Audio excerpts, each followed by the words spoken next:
Hannah, we had to make some tough cuts. Hope you understand. Love you. That was the text my sister sent me. No phone call, no explanation, just a casual line that told me I was officially cut from her wedding guest list. I stared at the screen, reading it over and over, waiting for the punchline that never came. I wasn't some distant acquaintance. I was her sister, the same sister who helped her move 3 times, covered her rent when she was broke, and stayed up all night after every heartbreak. My chest tightened, disbelief mixing with a sting so sharp it almost made me laugh. This had to be a mistake, but when I called my mom, she just sighed and said, "It's just a wedding, Hannah. Don't make a big deal." That was the moment I knew if I wasn't invited, I'd be somewhere better. I didn't waste time with pleasantries. "Mom, I just got a text from Charlotte. She says the guest list is finalized and I'm not on it. Is this some kind of joke?" There was a pause long enough for me to know the answer before she spoke. "Oh, honey," she sighed, dragging out the word like I was a toddler throwing a tantrum. "It's just a wedding. Don't make a big deal out of this." "Just a wedding?" My stomach nodded. "I'm her sister," I said slowly, as if maybe she'd forgotten. "How am I not invited to my own sister's wedding?" "She had to keep the guest list small," Mom replied. I almost laughed. "Small?" "She invited 150 people. I just saw the Instagram post." "Well, you know how these things are," Mom said, a light chuckle in her voice. "Weddings are expensive. Maybe she thought you wouldn't mind skipping this one." Wouldn't mind. That phrase hit harder than I expected. I'd been there through every one of Charlotte's crises, helped her move apartments in the middle of winter, covered her rent when she lost her job, even lent her money she never paid back. I'd sat with her through ugly breakups, listening to her cry until 2 in the morning. I had shown up for her every single time, and now I wasn't worth a seat at her special day. "Oh, stop being dramatic," Mom added, her voice dripping with that dismissive tone she'd perfected. "It's one day. You're overreacting. Overreacting." Right. I knew exactly how this would play out. I'd push back, Mom would brush me off, Charlotte would offer some half-hearted apology later, and I'd be expected to forgive and forget because that's what I'd always done. Not this time. Something inside me shifted, a line drawn in the sand. If I wasn't important enough to be invited, I wouldn't be important enough to show up when they needed me later. "I have to go," I said flatly, hanging up before she could respond. I set my phone on the table, staring at it for a moment. The initial sting of rejection was quickly being replaced by something else: clarity. I didn't have to stay here, stewing while my family played happy little wedding without me. I opened my laptop. If Charlotte could have the happiest day of her life, I could have the best week of mine. Somewhere warm, somewhere beautiful, somewhere far, far away from this mess. Within minutes, I was scrolling through Caribbean resorts, each one more stunning than the last white sand beaches, turquoise water, private balconies with ocean views. I'd always told myself a trip like this was too expensive. But right now, it wasn't just a vacation. It was a statement, and I was ready to make it. The moment I decided, it was like a weight slid off my shoulders. I wasn't going to mope around at home while my sister played princess in a dress I probably helped pay for. No. I was going somewhere that didn't require a forced smile or a congratulations card. My fingers flew across the keyboard. 5-star resorts. Private beaches. Infinity pools so clear they looked photoshopped. The kind of places I used to scroll past because I thought, someday? Maybe. Well, someday had just become today. One listing caught my eye: a luxury Caribbean resort with floor-to-ceiling windows, a private balcony, full spa access, and a personal butler. The price tag was steep, but after Charlotte's little stunt, I wasn't about to pinch pennies. I clicked book now without a second thought. First-class flights, window seat, extra legroom. I even scheduled a massage for the day I arrived. I wasn't just leaving town, I was upgrading my entire mood. As the confirmation email pinged my inbox, I felt a wicked sort of satisfaction. This wasn't running away, it was reclaiming space. My space. I opened Instagram, scrolled to a photo of the resort's beach, and saved it. Not to post yet, but to have ready. Oh, there would be a post. Timing was everything. By the next day, my suitcase was half-packed: breezy dresses, wide-brimmed hats, and enough swimsuits to last me through a small hurricane. I tossed in a pair of heels, not because I'd need them, but because it felt indulgent. 2 days later, while Charlotte was finalizing seating charts, I was at the airport sipping an overpriced latte, boarding pass in hand. When my flight took off, I snapped the first photo. My legs stretched out in the first-class seat, a glass of champagne in hand, the skyline shrinking below. Caption: cut from the list but still living large. The likes started rolling in before we even hit cruising altitude. Cousin Megan sent a laughing emoji. My college friend texted, "Yes, Queen, take that trip." Even my Aunt Kathy commented, "Good for you, wish I was there." Somewhere between my second glass of champagne and the in-flight meal, my phone buzzed with a notification from Mom. "Where are you?" I smirked and ignored it. When I landed, a sleek black SUV was waiting. The driver handed me a chilled towel and a bottle of water as we drove along a coastline so beautiful it felt unreal. The air smelled of salt and hibiscus. The resort was even more breathtaking in person, towering palm trees in the lobby, the ocean breeze rolling straight through its open-air design. My suite was perfection. White linen sheets, a balcony that overlooked nothing but turquoise water. I stood there for a long moment, just breathing it in. Charlotte could have her wedding day. I had my freedom. The morning of Charlotte's wedding, I woke to the sound of waves crashing against the shore. Sunlight poured through the glass doors, casting a golden shimmer across the king-sized bed. My phone, face down on the nightstand, was blissfully silent. I ordered room service before I even got out of bed, fluffy pancakes, tropical fruit, and coffee so smooth it could ruin every cup I'd ever have afterward. I carried my breakfast to the balcony, toes brushing against the warm wood, eyes locked on the horizon. Back home, I imagined my family in chaos. Charlotte barking orders at her bridesmaids, Mom fussing over centerpieces, someone panicking because the caterer was late. The mental picture made my first sip of coffee taste even better. At 10 a.m. While Charlotte was probably getting her makeup done, I was stretched out on a sun lounger by the infinity pool, a martini in hand. I scrolled through vacation blogs on my phone, not to read them but to upload my own. Photo: me. Sunglasses on, hat tilted just right, ocean behind me. Caption: turns out I'm allergic to wedding drama. Within minutes, the comments poured in. My friend Tara: you're glowing. Cousin Megan again: I want your life right now. Even an old coworker chimed in: is there room in your suitcase? The attention wasn't the point, but I'd be lying if I said it didn't feel good. Around noon, I wandered down to the beach, the sand warm under my feet. The water was crystal clear, and I waded in just far enough for the waves to kiss my knees. Somewhere, a steel drum band played. I felt like the main character in my own movie. When I finally checked my phone, there it was, another text from Mom. Are you really missing your sister's wedding for this? You're being petty. I took a photo of my view. White sand, turquoise water, a cocktail in hand. Sent it back with no caption. Then I switched my phone to Do Not Disturb. By late afternoon, I booked a spa treatment, hot stone massage followed by a facial. The kind of pampering I'd never taken the time for before. When I closed my eyes, the only thing I felt was the soft pressure of warm stones along my spine, and the slow, certain realization that I didn't miss home at all. If Charlotte had her special day, this was mine, and I wasn't about to let anyone ruin it. I had no idea that, just a few hours later, my phone would light up with messages so frantic, so desperate, I'd think someone had died. Turns out, something else had Charlotte's picture-perfect wedding. It was just past sunset when I returned to my suite, skin still warm from the day. The balcony doors were open, letting in the ocean breeze, and I just poured myself a glass of wine when my phone lit up over and over, like a slot machine hitting jackpot. At first, I ignored it, probably more comments on my latest post, but then I caught the names flashing across the screen. Mom, Charlotte, Cousin Evan, even Uncle Ray. My curiosity got the better of me. I set my wine down and picked up the phone. The first text was from Mom. Call me. It's an emergency. I rolled my eyes. Everything was an emergency with her if it didn't go her way. I set the phone back down.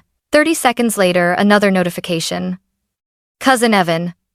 You're not going to believe this. Call me now. Then, Charlotte. Where are you? I need you. The audacity made me laugh out loud. Need me? 2 weeks ago, I was apparently so irrelevant I didn't even deserve a chair at her reception. Now, suddenly, I was vital to the operation. I ignored her. Then came a message from Evan that I couldn't resist opening. The groom left. I froze, blinking at the words. My brain almost refused to process them. Left? I typed back. What do you mean, left? Evan replied instantly.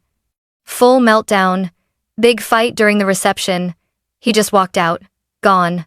No one knows where he is. I sat back, letting the information sink in. Somewhere inside, a tiny voice whispered, "You shouldn't be enjoying this." But that voice was quickly drowned out by the louder one saying, "Karma's a beach, and I'm on one." More messages poured in. Uncle Ray and my dad had apparently gotten into a shouting match over family reputation. Grandma cried so hard they had to sit her down in another room. The venue cut the bar early because guests were fighting. It sounded less like a wedding and more like the season finale of a bad reality show. Charlotte texted again. "Please pick up. I need your help." I stared at the message for a long moment. The old me, the one who always patched things up, who smoothed over every conflict, would have called immediately, but that Hannah was on vacation. I snapped a picture of my wine glass against the backdrop of the sea at dusk, captioned it, "Busy enjoying my overreaction," sent it. Then turned my phone face down, grabbed my wine, and stepped onto the balcony. Somewhere out there, my family was scrambling, spinning in the chaos they'd chosen for themselves. And me? I was exactly where I was supposed to be. The next morning, I woke to the soft sound of waves and the faint scent of hibiscus drifting through the open balcony doors. For one blissful moment, I forgot about the barrage of messages from the night before. Then my phone buzzed again. This time, it wasn't Mom. It wasn't Charlotte. It was Melissa. Melissa was the only cousin I actually liked. She didn't play sides, didn't spread drama unless the drama was worth sharing. Her text read, "Okay, I know you're ignoring everyone, but you have to hear this. Call me. You're going to love it." I stretched out on the bed, smirking. If Melissa said I'd love something about last night, I believed her. I called. She picked up on the first ring. "Oh my God," she said, breathless. "Are you sitting down?" "I'm lying down in a luxury suite overlooking the ocean. I think I'm ready for whatever this is." Melissa laughed. "All right. So, you know the groom walked out, right?" "Yeah," Evan told me. "Reception meltdown, he's gone." "What happened?" She didn't even take a breath. Apparently, during the reception, Charlotte cornered him about something no one knows exactly what, and it turned into a screaming match. He yelled, she yelled, and then he just left. Like, didn't even take his jacket, walked out the front door and never came back. I grinned into the phone. "Wow, that's poetic." "Oh, it gets better," Melissa said, her voice practically fizzing with glee. "After he left, your dad and Uncle Ray got into it over who was making the family look bad. Full-on yelling match in the middle of the dance floor. Guests were recording it on their phones." I nearly choked on my coffee. "Please tell me someone posted it." "Not yet, but give it time," she continued. Then Aunt Linda started crying. Grandma got pulled into it, and she, wait for it, blamed the entire disaster on Charlotte for not inviting you. I sat up straight. "Grandma said that?" "Oh yeah," Melissa confirmed. "Right there in front of the whole table. She literally said, 'If you'd treated your family better, you wouldn't be alone in your wedding dress right now.'" I clapped a hand over my mouth, trying not to burst out laughing. "That's beautiful." "And then," Melissa said, barely able to keep her composure, "your mom overheard Aunt Lisa agreeing with Grandma and they started fighting. Like, shouting so loud the DJ turned the music down. Meanwhile, Charlotte's in the bridal suite, throwing things, flowers, champagne glasses at her bridesmaids. The image was so absurd I had to put my coffee down before I spilled it. "This is unreal." "Oh, and it's not over," Melissa went on. "After all that, your mom actually tried to call the groom's mother to smooth things over." I raised an eyebrow. "And?" Melissa's voice dropped to a mocking tone. "This is your problem now. That's all she said before hanging up. I leaned back against the headboard, grinning so wide my cheeks hurt. You're telling me the same people who made sure I wasn't invited are now blaming me for not being there to save the day? Exactly, Melissa said, laughing. They're saying if you'd been there, you would have talked him down or fixed everything like you always do. I took a long, slow sip of coffee. Melissa, do you know what the best part of this is? What? I don't care. Melissa burst out laughing so hard she had to catch her breath. God, I love you for that. Seriously, Hannah, you did the right thing. Of course I did, I said. They wanted a wedding without me. Now they have a wedding disaster without me. Seems fair. We said our goodbyes, and I hung up feeling lighter than I had in years. I padded out onto the balcony, the sunlight warming my skin. Below, the waves curled lazily onto the shore, glittering in the morning light. I raised my coffee mug toward the horizon like a toast to freedom, to peace, and to karma doing my work for me. Somewhere back home, my family was trying to stitch together the tattered remains of Charlotte's perfect day. Me? I was already planning which tropical drink I'd order next. By midday, I'd already had 2 mimosas and a dip in the infinity pool when my phone lit up again. Despite having Charlotte, Mom, and half the family blocked, messages still slipped through from unfamiliar numbers. It was like they were playing tag team with every device in the family. Unknown number. We need to fix this before it's too late. Another. Your sister is devastated. Call your mother. Then, as if she knew exactly how to cut through the noise, Melissa's name appeared. Heads up, your mom is trying to gather the family for a discussion when you get back. I laughed out loud, startling the woman in the lounger next to me. A family discussion was code for one thing. An ambush disguised as a heartfelt talk, designed to guilt me into fixing everyone else's mess. I thumbed out my reply. Thanks for the warning. I won't be there. Melissa texted back almost instantly. Wait, what do you mean? I'm extending my trip. I could almost hear her gasp through the screen. That's iconic. Tell me everything when you get back. I grinned, closed the message, and opened my laptop.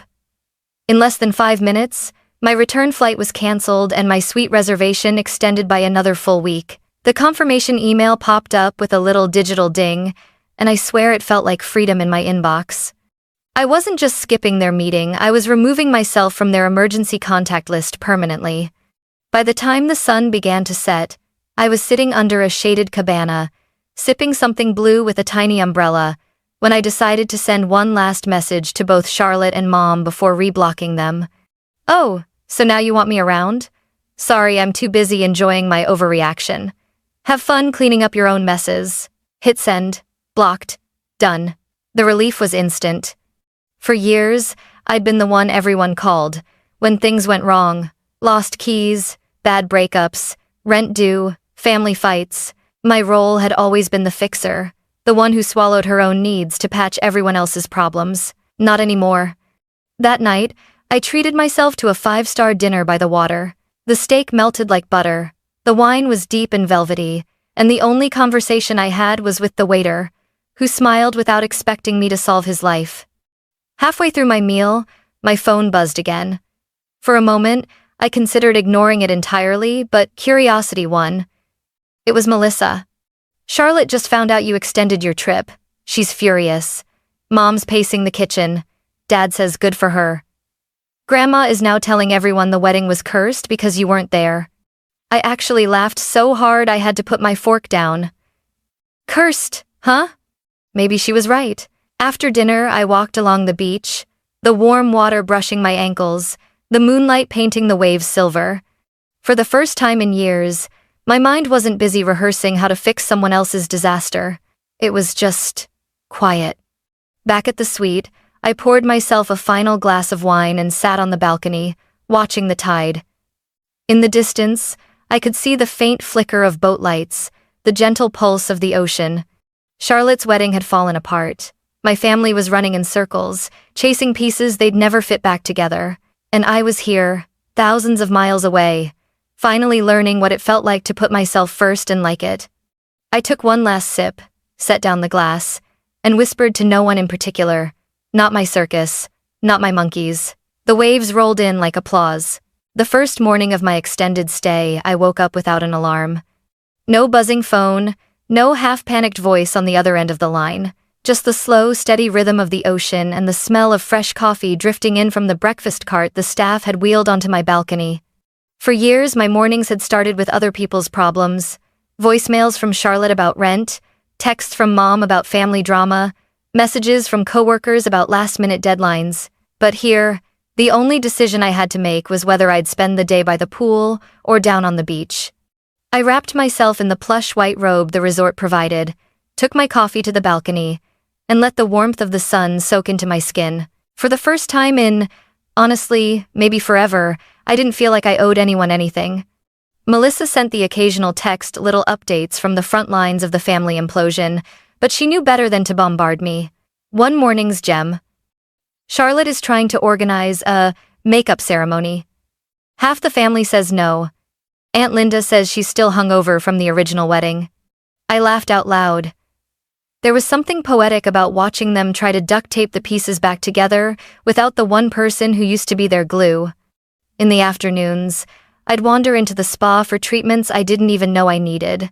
Sea salt scrubs, aromatherapy massages, facials that made me feel like my skin was breathing for the first time.